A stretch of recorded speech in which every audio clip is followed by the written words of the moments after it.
Well, it's been a couple years back. I've been playing a little bit of Pioneer lately. I've done the last couple years of Modern, been busy at work. This is an old Field of Dead's list. Of course, we've been banned. Once upon a time, Field of Dead. So the deck's really fallen off the radar. But with a little bit of cleaning up, it's a lot of fun to play. Fairly simple ideas. Green Eldrazi. Make a bunch of mana, start dropping fatties. With that in mind, let's see what we're looking at. Deck's land heavy, as expected. Leading off with Arch of Araska.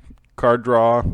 Got to get the City's Blessing. Late game, it's really good if we get there. I've drawn cards with it. I've probably played this deck 1T matches, so I've got a fairly good handle with it. I like Arch of Araska. Whether it's better than something like Seagate Wreckage right here, I don't know. I think fairly interchangeable. Seagate Wreckage is a staple in some Eldrazi Tron lists. I do like it there, but the downside to it is pulling lands all the time. You can only drop one land at a time, whereas Arch of Araska doesn't have that issue. So I don't know. I don't know which one's better. I may switch it around at some point, but I'll leave the Arch in for now. Blast Zone handles whatever we need it to handle. Because we make so much mana, I've run it up to 5 and clear Planeswalkers out with it. It just does whatever we need it to do. It's pretty handy. Castle Garenbrig. It's ramp, but you need 5 lands total, 2 green and 2 others with this one. And then you can start, you get 6 mana, which drops you Oblivion Soar, gets you closer to World Breaker. You can use it to Walking Ballista as well. Critical part of the deck. Then we're running, 9 forests. We have lots of ways to fetch basics. Nieces Pilgrimage. You spend a lot of time getting Assassin's Trophied. I've never run out of forest, but I've been down to the last couples. It's handy. You need double green fairly early on with Castle Garenbrig. Hashep Oasis. It's a desert, which is fairly important. We do run Hour of Promise, but all the matches I've played, I've never been able to pull off the 2 zombies because we're only running 5 deserts. What it is important, though, is for Scavenger Grounds, because we do see some Regulus Dredge decks kicking around, having main deck Graveyard Hate. That's reusable because you're sacking the Hashep Oasis for the Scavenger Grounds. I've never used Oasis for its +3/+3. It's cute, but sorcery speed, so the limit's very limited. We've done the Forest, Hashep Oasis, add green mana with Sanctum again. It's a key critical part of this deck. Cast World Breaker and bigger, and then start getting goodies, right? We make so much mana, it's such an important part. Scavenger Grounds, we talked about Scavenger Grounds. We can recur, Graveyard Hate, kind of handy. And then Shrine of the Forsaken Gods, add 2 mana, cast colorless spells with 7 or more lands, which is fairly easy to do with this deck. We have lots of ways to put next to lands on the ground. So 27 lands. Key part of this deck is a Boreal Grazer. Reach. When a Boreal Grazer enters the battlefield, you may put a land card from your hand onto the battlefield tapped. So if you turn 1 a Boreal Grazer, you get 2 lands. Fairly simple. 0/3 though, and reach, it has its advantages. This deck, you would think, is bad against aggro, but it isn't. A Boreal Grazer and both Bond of Flourishing as well as Elven Rejuvenator is enough to slow aggro down or heal through it that we actually have a really good game against aggro. And then once you start dropping fatties, the Eldrazi, they can't deal with it. They're blowing all their spells trying to kill it or however they got to do it. It's just game. This deck has a really good game against aggro, really good game against non-black mid-range, folds hard to a lot of discard and hard control. Spirits are fine, but the actual hard control, like Sphinx's Rev, Supreme Verdict, all the counters, because we're not a ton of threats, we can be countered out of this game. So a Boreal Grazer, best starts, terminal Boreal Grazer with some green mana, and usually good to go. Bond of Flourishing. Now, this card is sneakily good. Look at the top 3 cards of your library. You may reveal a permanent card from among them and put it in your hand. Put that rest on the bottom of your library and you gain 3 life. You may reveal a permanent card from among them. That's any permanent. So other than, I believe, the 10 sorceries we have, they're all permanent. It hits every single time. Sometimes early game you want land. Great. Late game you want action. Hits all of it too. Hits the Ugins, hits the Ulamogs, Blistas, hits anything you need. And then as a side benefit, it eats Lightning Strike, right? It's 3 extra life that just helps us. And then we go on to some more of the ramp package, Elvish Rejuvenator. When Elvish Rejuvenator enters the battlefield, look at the top 5 cards of your library. You can put a land card from among them on the battlefield, tap, put the rest on the bottom. So we're running 27 lands. Out of all our matches, I've missed once. And that was late game where I got probably 10 or 11 already on the field. Early on, it doesn't miss. You just run into too many lands. Nisa's Pilgrimage. Search your library for 2 basics. Reveal those cards. 1 on the battlefield tapped. Got Spell Mastery. Sometimes we actually get Spell Mastery because we do run 10 sorceries. Sometimes you get 3 lands. Deck thinning. Crimstyle from Goldfish, MTG Goldfish, deck thinning, but small percentages are still percentages. Our Promise. Search your library for 2 lands. Put them on the battlefield tapped. Then shuffle your library. If you control 3 or more deserts, create 2 zombies. Like I said, I've done this many times. I've never got the zombies. It's possible. If it does, great. But the whole point is we get to tutor for the lands.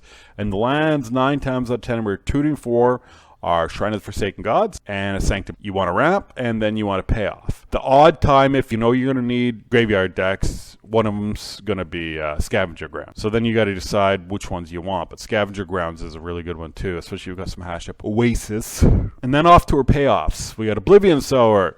There's nothing sweeter than putting your opponent's lands on the battlefield. Really important in this deck. World Breaker, one of the best payoffs. 5/7 reach, and then exile target artifact, enchantment, or land as a cast trigger. So you get it regardless if they counter it or not. And with some recursion. Sacrifice land, 3 mana, 1 Carlos, 2 others. Return World Breaker from the graveyard to your hand. So it's a threat that can keep recurring. The best payoff, Ugin. Ugin does bad things to most decks. And then if they don't deal with it, it keeps plussing up, doing 3 damage, which kills a lot of the creatures in Pioneer. 3 damage to the face, 3 damage to other planeswalkers. It's any target. So Ugin is the best payoff. It's the one you're kind of targeting for because it'll let you stabilize, and then it's a threat on its own. Walking Ballista, early game, chump blocker, get rid of the little things. Late game, sink a bunch of mana into it. It's just an overall good card. And then Ulamog exiles 2 permanents on cast trigger, exiles 2 target permanents, indestructible, and when it attacks, it eats 20 cards, exiles 20 cards off your opponent's library. So it's a big finisher as well. 2 of. Frequently it's against a lot of decks. It's my first ones I pull out when I go to sideboard. It handles anything, and most of the time I've never actually, all my matches I've never got to attack with it. It's been scoop on the stack. Because there's so few ways in Pioneer to deal with. There's no path to exile, and he's indestructible. So there's so few ways to deal with it.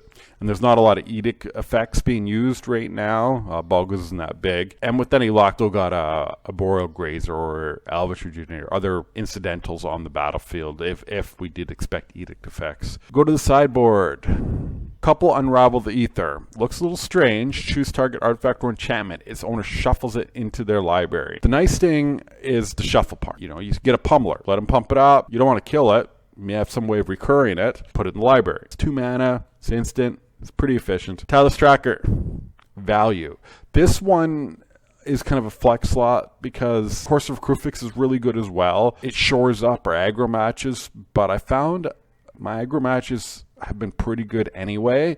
So we're going to try Tireless Tracker in this spot, and we'll see how that goes. I haven't tried it yet. This will be when we go to the 2-man queues. This will be the first time I tried it. Sylvan Primordial answers everything. When Sylvan Primordial, it's a reach, 6/8 reach. When Sylvan Primordial enters the battlefield, for each opponent, destroy target non-creature permanent that player controls. For each permanent destroyed this way, search your library for a forest card and put that card onto the battlefield tapped and shuffle your library.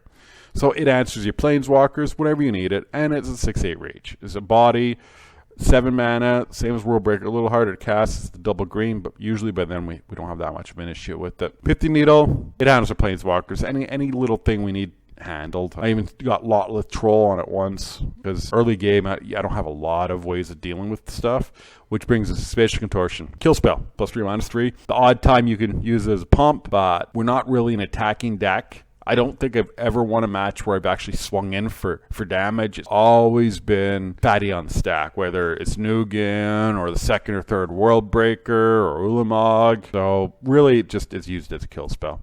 And then Thought-Knot Seer, pure value. A 4/4 body, takes the best card out of his opponent's hand. Yeah, he can draw a card later, but he might pull land, whereas you got his best card. And 4/4 body is still relevant against the aggro matches and that kind of stuff. That if they got to attack into it and blow another spell to kill it, it's just pure value because late game, you're all about turn 5 and up. I've made up to 9 mana. I've had 9 mana on turn 4, so it's possible to at turn 5 to cast Ulamog or whatever else you want to do. The deck's a fairly simple idea. First 3-4 turns, especially 4 turns, all you're doing is making mana.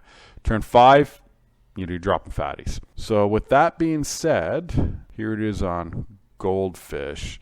So $470 on paper, $160 online. So the price in paper is Ugin, about 50 some odd dollars a piece, right? $224 of the price. Lucky Bliss is a little expensive. Ulamog's aren't cheap. They've gone up in price. Yeah, and then some sideboards like 4 Talus Trackers, 3 Thought Knot Seers. So your sideboard's eating up $100 right there. The thing is, you can replace, you can do without Ulamogs. Any big color stuff will work. Can't do without Ugins. Without the Ugins, the deck just doesn't function. So if you ever build it in paper, you're going to need the Ugins. I may build this in paper as well. I'm currently playing mono black vampires, and I do have a couple Ugins. I've got the Ulamogs, World Breakers. I play a lot of Eldrazi. I've got most of this deck. So I would, if I did, I'd have to buy the Ugins. I guess that's the whole deck. I think we'll take it 3 rounds in the 2-man queues. I don't really feel like doing a whole league. I like playing at the league, but I don't feel like editing a league. So we'll take it in 3 rounds and see how we do. With that, I'll hope you enjoy the upcoming videos. Thank you.